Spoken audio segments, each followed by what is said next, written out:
Everyone has a story, including the penguins at Loveland Living Planet Aquarium.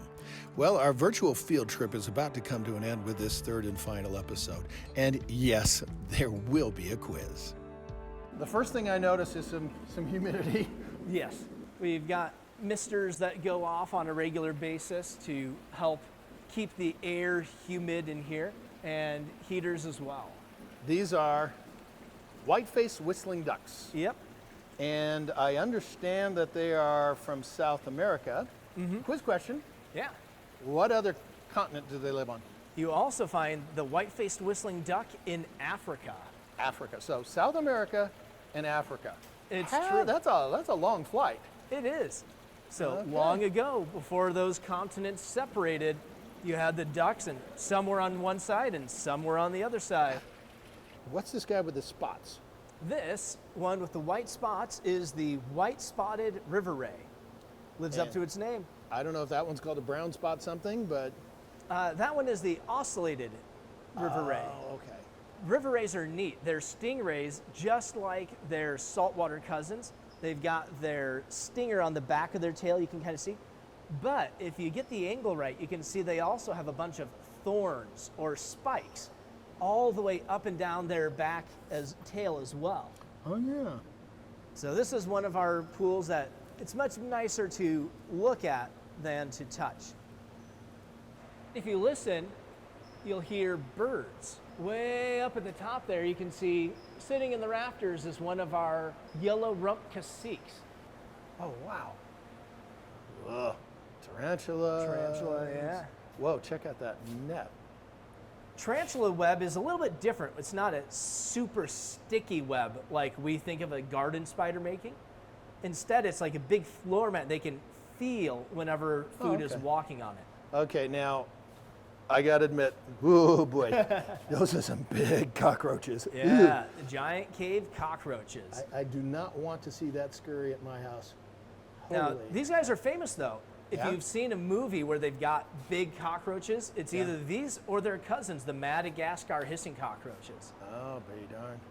Check out these river giants. That big girl there is the arapaima, one Wow. of the largest fish that lives in the Amazon River. I have not gotten that close to this big of a fish. Oh yeah, she's curious. It's been a while since she's seen people, and she loves to people watch just like people love to fish watch.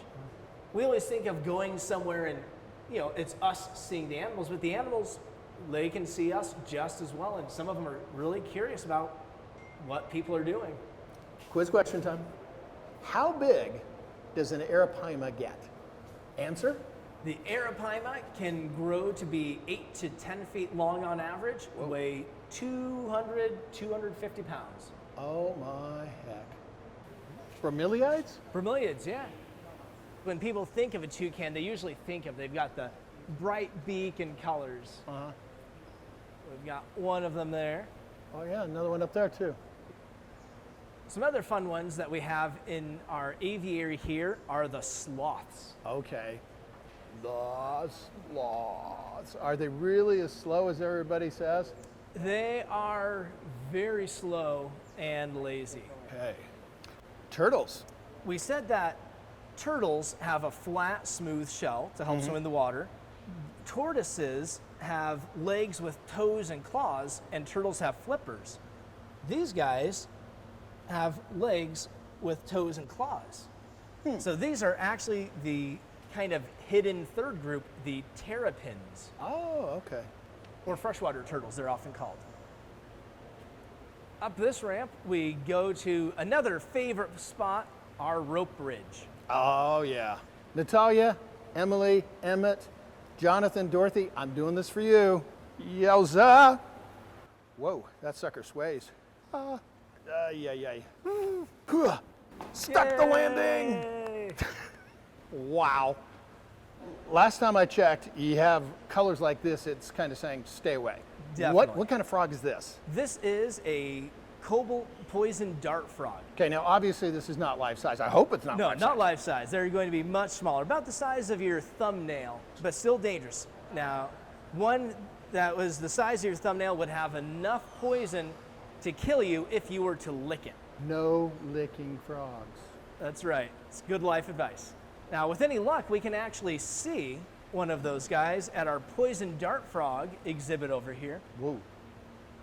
Our dart frogs are very good at hiding. I like to call this one of our Where's Waldo exhibits. Yeah. The longer you look, the more you'll start to find. I see one with black and yellow. Yep. It's gonna be Wow. one of So what kind is that? a yellow banded poison dart frog. And then I see one guy over here. He's got yellow, but he's kind of like he's got like. Yeah, think it's that got a was little bit blue or of something? green as well. Yeah, that guy is the dying poison dart frog. Penguins, if you look at them, their feet kind of point out a bit. Yeah. Their knees are up by their hips, so Oh, they well, I kind can't of go get that that little bit of waddle, Yeah. and they go like that. Well, I feel like I should have, a Charlie Chaplin hat and a cane. It's like, You get a little fancy there. Yeah, walking like that helps them not slip on the rocks and ice when it's cold and wet. Quiz question: where in the world can you find penguins? And the answer is Anywhere in the southern hemisphere. Really? We always think of penguins as being cold and snowy, Right. but of the species of penguins, only 4 of them really live in the Antarctic. You have penguins all up and down the coast of South America, the bottom parts of South Africa, southern Australia, and New Zealand. These penguins are Gen 2 penguins. What's that mean? You can identify that by looking at their head. Gen 2s have that little bit of a white cap. okay. Now, something that you'll notice, penguins are able to float very easily, and they have a really special way of swimming. If you think about when you go swimming, your arms are going front to back. But if you watch a penguin, when they get swimming, they're not going front to back, they're going up and down, just like a bird flying in the air. Are these guys related to birds? They are indeed related to birds. Penguins are birds. Their feathers are very small and act like a wetsuit to help them stay warm in the cold waters that they swim in. And then they've got their beak for catching fish and picking up rocks. Penguins will build nests just like birds do. They eat about 10% of their body weight every day. Really? So you've got a lot of fish coming in and a lot of other stuff coming out. Yep. That's got to be pretty cold water. How do they stay warm? The Gen 2 penguins have a very high body temperature. They're about 102 degrees on average. And their feathers zip shut. So it's kind of like going swimming in a dry suit. The water in here is usually around 40 to 50 degrees. Whoa. It'll vary depending on the time of year. And the air is about that same range.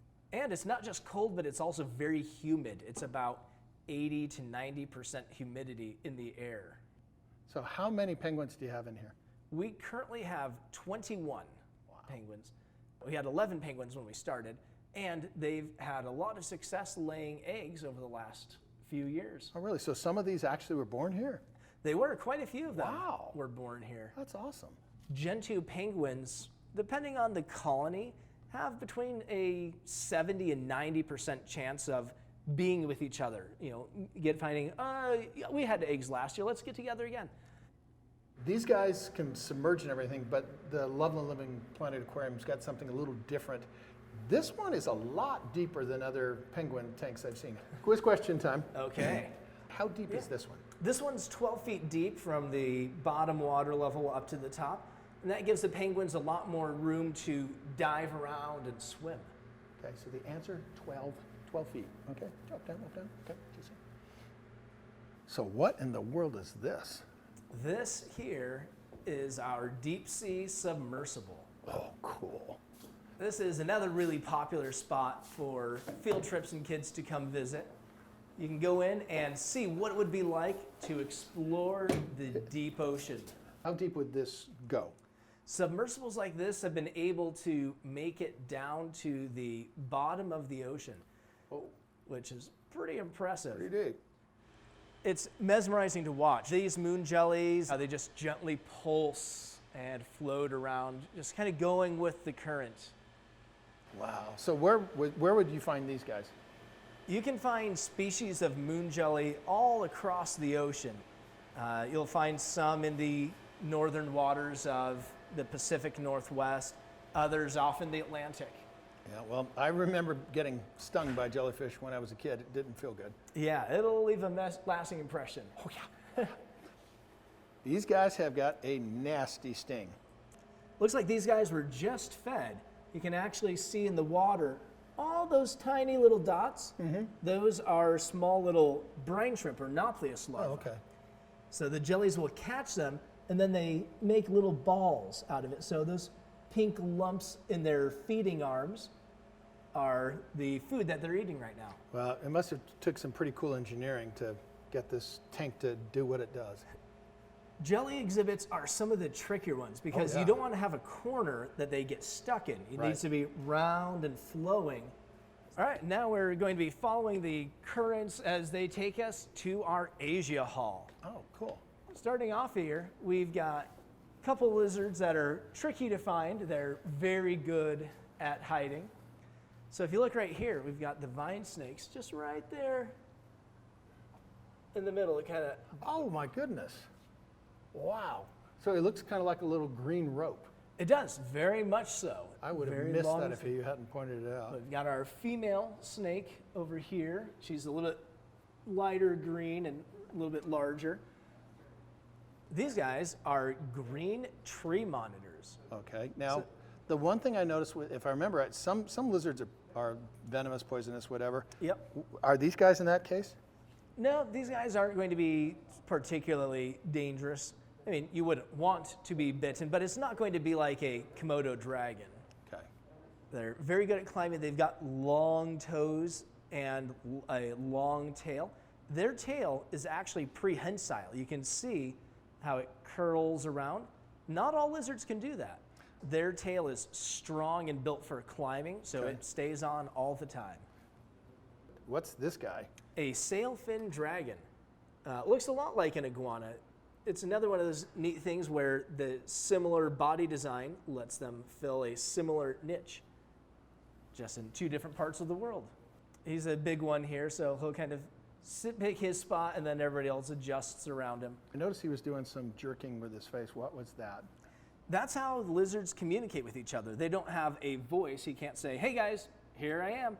Instead, they use body movement to communicate. And that up and down movement there is one way of just kind of saying, "Hey, here I am. I'm claiming this spot." And you can see the reaction of the monitor lizards to him.